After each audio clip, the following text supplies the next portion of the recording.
Hello, Mr. Singh. My name is Albert, and I am your physical therapist. Today, we will be going over what the weight-bearing restrictions mean for you and the methods that we will be doing to ensure your safety while we are moving.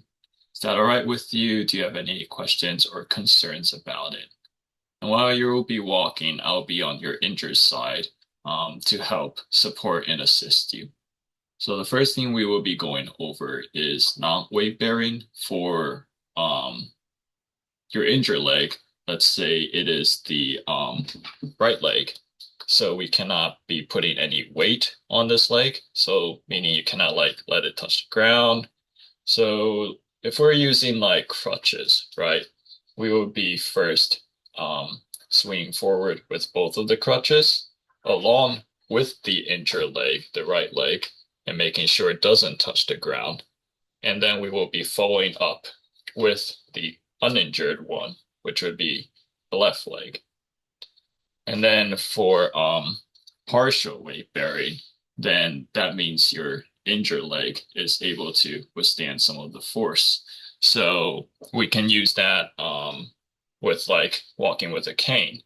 So let's say your injured leg is the left leg, then we would be first using the cane out, and then we would use the injured foot to partially weight bear a little bit, and then the unaffected right leg last.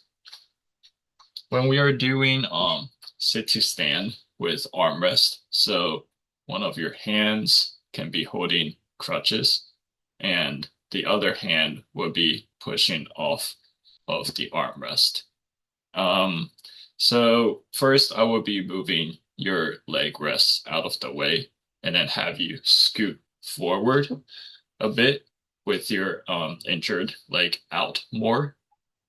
And this is mostly because it's easier to sit to stand if you're closer to the edge of the chair. So you can also be using your strong uninjured leg to help push yourself up. So you'll be pushing off with the crutches and with the armrest along with your uninjured leg. So on a count of three, we'll be going up. And then I will come over, I'll take one of the crutches and give it to the other hand after you're standing. So both hands will be having crutches. So for hip precaution, sit to stand. So we cannot have you bending your hip. Do not be like crossing your legs and don't twist your legs inwards. So this would be basically the same process as the sit to stand with armrest, just with these precautions. So you would be same thing, hold one hand on with the crutches and the other hand on the armrest.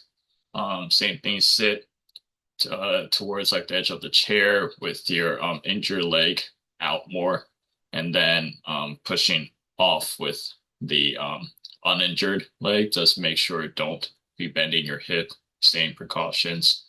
And then now we would be pushing off, count of three, off the armrest, off the crutch, and then I would once again come over and then give both hands the crutches once you're standing.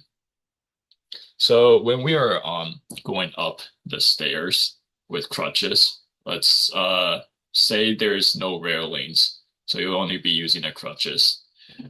So you would be using, let's say your injured leg is the left leg. So we would be using your good leg first, right leg.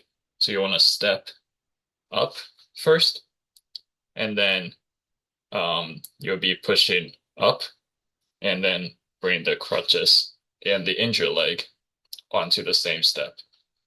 So you will be repeating this as you are ascending up the stairs, and you will be weight bearing through your hands on the crutches and not through your armpits. So well done, Mr. Singh. How do you feel? Is there any pain or dizziness throughout any of these processes?